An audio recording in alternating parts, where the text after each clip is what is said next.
Hello everyone, welcome back to our channel Anmol coaching. हमारी previous video में हमने discuss किया था अबाउट मेल रिप्रोडक्टिव सिस्टम और आज हम पढ़ने वाले हैं स्पर्मेटोजेनेसिस। मेल रिप्रोडक्टिव सिस्टम में हमने पूरा structure point two point NCERT discuss किया था और इसी सीरीज़ में हम आगे एनसीईआरटी से ही अपना नेक्स्ट टॉपिक ले रहे हैं, स्पर्मेटोजेनेसिस, जो कि आता है under the topic gametogenesis. So gametogenesis अपने आप में दो टर्म से मिलके बना है, gamete plus genesis. Gamete means simple gamete, germ cells, इधर मेल और फीमेल जर्म सेल, और जेनेसिस मीन्स फॉर्मेशन। तो फॉर्मेशन ऑफ मेल और female gamete cell is called gametogenesis.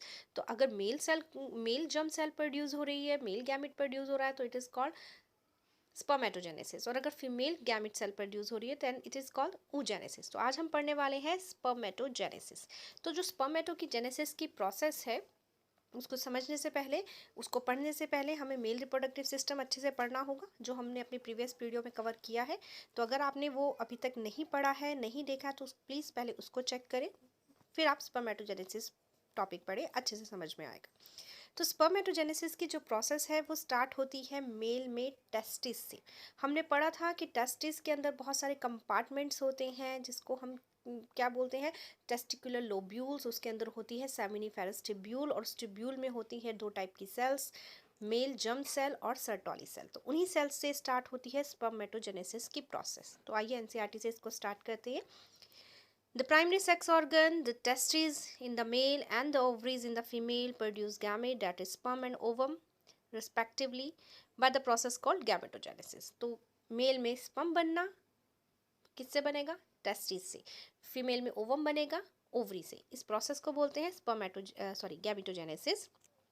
In testes the mature male germ cell, जो हम बात कर रहे हैं सेमिनिफेरस ट्यूब्यूल के अंदर जो मेल जर्म सेल है, जो इमेच्योर मेल जर्म सेल्स है, वो प्रोड्यूस करती है sperm by the process of spermatogenesis that begin at puberty. Puberty age में जाकर के स्पर्मेटोजेनेसिस की प्रोसेस स्टार्ट होती है। सबसे पहले क्या होता है, तो स्पर्मेटोगोनिया जो है क्या है, सेमिनिफेरस टेस्टिस है, टेस्टिस में सेमिनिफेरस ट्यूब्यूल्स हैं, ट्यूब्यूल्स के अंदर मेल जर्म सेल्स हैं, वो बार बार अपना डिवीज़न कर रही हैं। आप लोगों को पता है, आपने 11th में पढ़ चुके हैं कि दो टाइप का डिवीज़न होता है, one is mitosis and another one is meiosis. तो सिंपल डिवीज़न अभी हो रहा है, that is equational division. Mitosis हो रहा है क्योंकि सिर्फ यहाँ पे जो मेल जर्म सेल अभी जो स्पर्म बनाएंगी, बनाया नहीं है, वो सिर्फ अपना नंबर इंक्रीज़ कर रही है। तो माइटोसिस की प्रोसेस होगी और वो अपना नंबर इंक्रीज़ करेंगी and they form spermatogonia. So that spermatogonia present on the inside wall of seminiferous tubule, वो मल्टीप्लाई कर रही है, माइटोटिक डिवीजन कर रही है और अपना नंबर इंक्रीज कर रही है। नाउ ईच स्पर्मेटोगोनिया जो है वो डिप्लॉयड है, क्योंकि सिर्फ माइटोसिस की प्रोसेस हो रही है। इट मीन्स उसमें 46 नंबर ऑफ क्रोमोजोम्स हैं, 23 पेयर ऑफ क्रोमोजोम है। अब ये स्पर्मेटोगोनिया लगातार नंबर इंक्रीज करती जा रही है with the help of the mitosis process, and after that जब इसका नंबर इंक्रीज होगा तो ये दो टाइप की में कन्वर्ट हो जाएगी। एक वो स्पर्मेटोगोनिया है जो अभी भी लगातार डिवीजन कर रही है, that is called spermatogonia type ए। दूसरी टाइप बी जो अब क्या करेगी, माइटोसिस की प्रोसेस को रोक देगी, अपने डिवीजन करना, अपना नंबर इंक्रीज करना रोक देगी, बल्कि वो एंटर करेगी अब ग्रोथ फेज में। तो सेमिनिफेरस, एक बार रिपीट करते हैं, टेस्टिस के अंदर seminiferous tubule, then seminiferous tubule के अंदर क्या होगा, सबसे पहले आया टेस्टिस, टेस्टिस में सेमिनिफेरस ट्यूब्यूल, उसमें होगा मेल जर्म सेल्स, और ये मेल जर्म सेल्स बार बार डिवीज़न कर रही हैं, एंड आफ्टर डिवीज़न ये बनाएंगी spermatogonia type A and type B.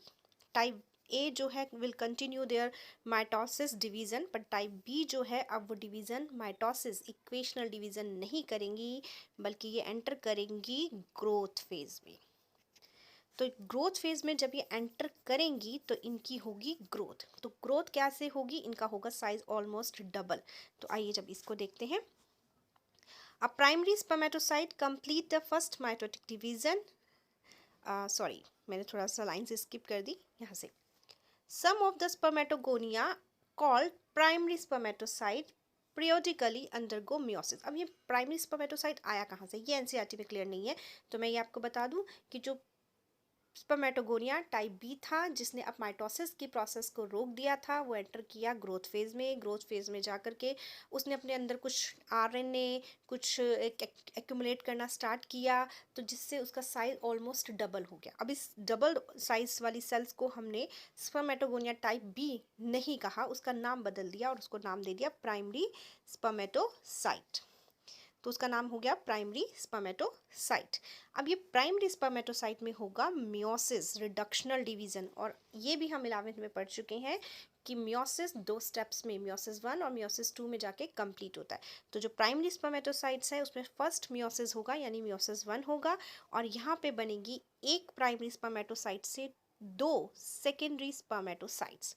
फिर इन अब क्योंकि मियोसिस हो चुका है तो जो ये 46 ऑफ नंबर क्रोमोसोम था वो हाफ हो गया, रिडक्शनल डिवीजन हो गया, वो हो गया 23 क्रोमोसोम। पहले 23 पेयर थे, अब हो गया 23 क्रोमोसोम। अब ये सेकेंडरी स्पर्मेटोसाइट फिर से एक बार माइटोटिक डिवीजन करेगा और एक सेल से 2 और 2 से बनी मतलब 4, तो टोटल 4 सेल्स बन गई जिनको हमने बोला स्पर्मिड्स। ठीक है, तो क्या हुआ है, टेस्टिस की सेमिनिफेरस ट्यूब्यूल्स में जो मेल जर्म सेल्स थी, मेल जर्म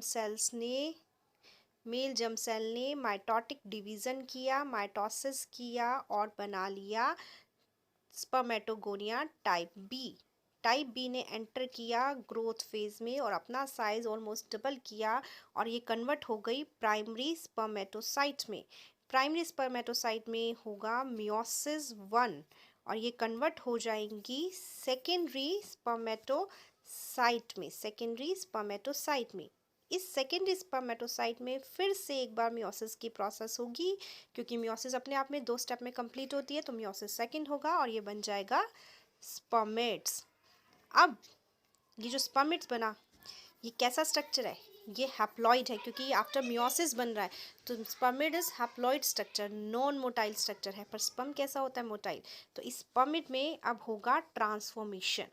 तो जो ये स्पर्मिड्स बने हैं, स्पर्मिड्स आर ट्रांसफॉर्म्ड इनटू स्पर्मेटोजोआ, या जिसको हम स्पर्म कहते हैं। तो हैप्लॉइड नॉन मोटाइल स्पर्मिड्स का जब ट्रांसफॉर्मेशन होता है एक मोटाइल हैप्लॉइड स्ट्रक्चर में, जिसको हम स्पर्म कहते हैं, इस प्रोसेस को बोलते हैं स्पर्मियोजेनेसिस। एंड आफ्टर स्पर्मियोजेनेसिस जो स्पर्म्स हैं वो पूरे फॉर्म हो जाते हैं। ठीक है, तो जो स्पर्म है after spermiogenesis, sperm heads become embedded in the Sertoli cell. जो दूसरी सेल्स हम सेमिनिफेरस ट्यूब्यूल में प्रेजेंट थी, जो इन्हें नरिशमेंट दे रही थी मेल जर्म सेल को, उसके अंदर इन स्पर्म्स का हेड कहीं ना कहीं धंसा रहता है and are finally released from the seminiferous tubule by the process of spermination. Spermiation के थ्रू वो जो स्पर्म्स हैं वो रिलीज हो जाती है। तो ये थी पूरी प्रोसेस स्पर्मेटोजेनेसिस की। अब ये है डायग्राम जिसमें सेक्शनल व्यू है अबाउट द सेमिनिफेरस ट्यूब्यूल। इसमें सबसे पहले नीचे की साइड शो कर रखी है स्पर्मेटोगोनियम, कुछ सर्टोली सेल्स, फिर primary spermatocyte, secondary spermatocyte, spermatids and spermatozoa that is sperm. तो पहले male germ cell, spermatogonia, that is type A and type B. Type B will be enter in the growth phase and it converts into the primary spermatocyte and उसमें meiosis 1 होगा, then it's converted into secondary spermatocyte. secondary spermatocyte में फिर से meiosis होगा, meiosis second, और वो convert हो जाएगा spermid में। पर spermid में क्या होगा, transformation होगा और वो convert हो जाएगा finally spermatozoa या sperm में। तो ये था प्रोसेस ऑफ स्पर्मेटोजेनेसिस की। अब हमारी इस सीरीज़ में हम नेक्स्ट जो वीडियो शेयर करेंगे उसमें हम डिस्कस करेंगे about the hormonal growth, hormonal control, कि कौन से हार्मोन्स स्पर्मेटोजेनेसिस की प्रोसेस को कंट्रोल करते हैं, and we will also discuss about the structure of sperm. Thank you.